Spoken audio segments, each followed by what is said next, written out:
The Chase. Always a pleasure to have you on the show, Chris. Thank you. Thank you, Rachel. Enjoy Little Rock. I couldn't help but. Thank you. I come to say to you this afternoon, however difficult the moment, yes, sir, however frustrating the hour, it will not be long, because truth crushed earth will rise again. Yes, how long? Not long. Yes, sir. Because no lie can live forever. Yes, sir. How long? Not long. How long? Because you shall reap what you sow. Yes, sir. How long? Not long. How long? Truth forever on the scaffold, wrong forever on the throne. Yes, that scaffold sways the future. Yes. Behind the dim unknown standeth God within the shadow, keeping watch above his own. How long? Not long.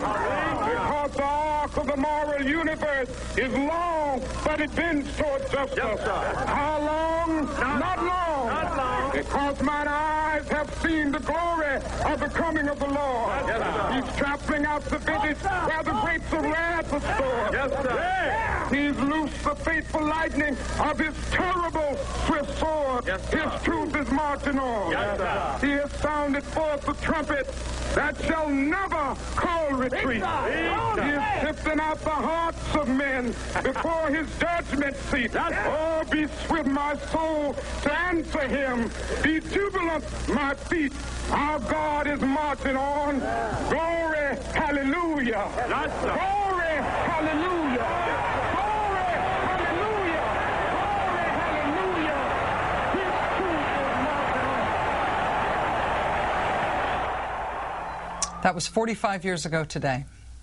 The arc of the moral universe is long, but it bends toward justice. When it goes to the wide shot at the end of that, you can see where Martin Luther King was standing when he made that speech, right? He was on the steps of the state capitol in Alabama, Montgomery, Alabama.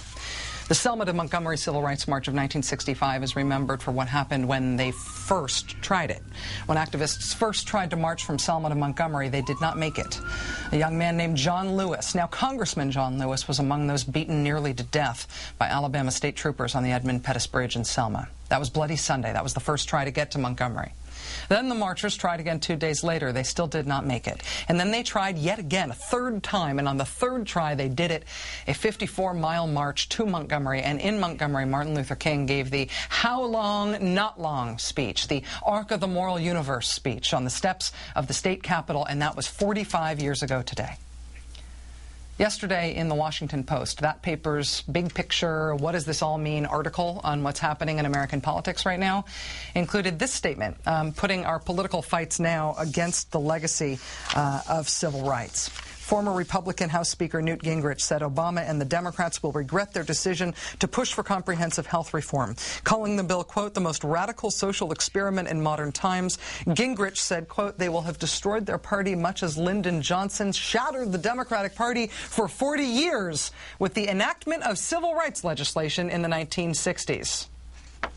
Yeah, Democrats, you don't want to make another big mistake like you did with civil rights. You sure regret supporting civil rights, don't you, the way that worked out? Mr. Gingrich later clarified to the Washington Post that what he says he meant was that LBJ was right to sign major civil rights legislation. LBJ just shouldn't have supported things like busing or otherwise have gotten so far ahead of the country on civil rights. I would not have expected it, but the fight over health reform now is turning out to be clarifying. Health reform is not civil rights. This is not a desegregation order. This is not a voting rights bill. It's not the same thing. But this is government trying to take a major step to remedy something that is wrong in the country. And we haven't done that in a long time. Taxes have been cut and raised. Wars have been ended and started. Standards and rules have been imposed and they have been repealed. But when is the last time we took on, head-on, a long-standing, intractable problem that is hard to fix, that was not going to fix itself? Actually, doing health reform is a demonstration that government is not just for show.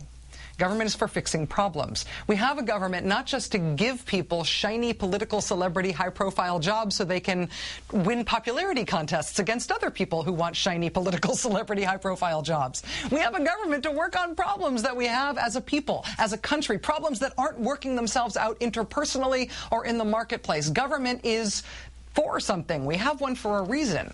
And so that's why you're hearing people now talk about this passage of health reform in the same breath as civil rights, as Social Security, as Medicare. Nancy Pelosi used the same comically oversized giant gavel this weekend that was used in 1965 when Medicare was established. Not because what's happening now is Medicare. It's not with single payer off the table and not even a public option, it's not. But it is a callback to the time when Medicare was created. Incidentally, Medicare created the same year as the civil rights speech we led this off with.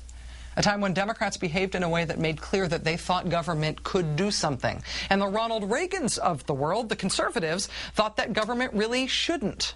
Ronald Reagan, you'll recall, campaigned against Medicare, calling it socialized medicine, saying it would be the beginning of the end of freedom in this country. Program, I promise you, will pass just as surely as the sun will come up tomorrow. And behind it will come other federal programs that will invade every area of freedom as we have known it in this country. It's clarifying, right? Some people thought Medicare was a good idea. Some people thought it was the end of America. We are back to that clarity of conflict again. Supporters of health reform think that the reason we elect people to government is so that they can take on the big challenges, like our disastrous lack of a health care system. The Republican budget map they have put forward as an alternative to President Obama's agenda, on the other hand, would repeal Medicare over time. It would repeal Social Security over time, privatizing it. And they're against health reform. Universally, not a single Republican vote for it is expected now. It's clarifying, right? Newt Gingrich, who would like to run for president for the Republican Party in 2012, looks back on the legacy of government doing stuff all the way back to civil rights and suggests there's something to regret in that legacy. All the most principled Republicans and conservatives I've ever known say that they relish the prospect of a big ideas debate in this country. They relish the chance to give Americans a choice between their vision of politics and the liberal vision of politics. Through all of the name-calling and vituperation and proxy war of this health reform fight, we are finally getting down to that clear choice. Do you want a government that does something, or don't you? When you look back at the legacy of government doing stuff, of establishing Medicare and Social Security and government protection of civil rights, do you regret that? Or do you think that's not regrettable, that the government did right when it did those things? Republicans are banking on the American people regretting that legacy. Democrats are banking on the American people thinking we got those big things right and we can get other big things right too. It's a big choice. It has never been clearer in my lifetime. Hell no, you can't. Or, yes, we can. Hell no, you can't! Yes, we can. Either we can, and we should, or we can't, and we shouldn't. The debate has never been more clear. So you ready? Set. Talk amongst yourselves. So Kent is in New York City, I'm in Arkansas, and between here and there, a lot of people are wrong. Kent, I understand that you've been tallying? Yeah, a little bit, Rachel. Hindsight is 20/20, which is handy when talking about all those conservatives who predicted health reform would never happen. Tonight's special, crow. Bon appetit. It would be good for the country if it failed. Nancy Pelosi doesn't have the votes in the House right now. This bill funds abortion. 14,000 people are losing their health insurance every day, not because of the cost of health insurance. They're losing it because they lost their job. It funds illegals. Pelosi health care insurance bill will destroy America. It steals liberty. I think if they do pass it, the American people are never going to get over it. It's unconstitutional. It will be his Waterloo. It kicks off lawsuits. This is the crown jewel of socialism, this bill. It spends trillions of dollars. It's a 40-60 shot. It's irresponsible. 40% that they pass, at 60 they don't. It's a theft of liberty. We have more to fear from the potential of that bill passing than we do from any terrorist right now. They're keenly aware of the fact that comprehensive health care reform is not going to get passed. It will break him. We're not just getting single-payer care. We're getting full-on Russian gulag. I think the plan is dead. I think it is. Soviet-style gulag health care. And it's wrong. The American people are telling us, please don't pass this bill. Bill.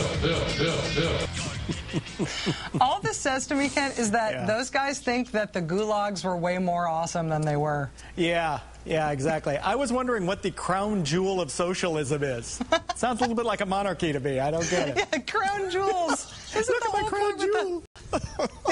It's like saying that having czars is very communist as well. Czars are bad. Czars, communists. Do you guys know what happened? It was in the teens. I know. All right. Very confusing. Kent, thank you very much. I'm going to have some celebratory barbecue in your name while I'm here. Oh, please do. Please do. All right.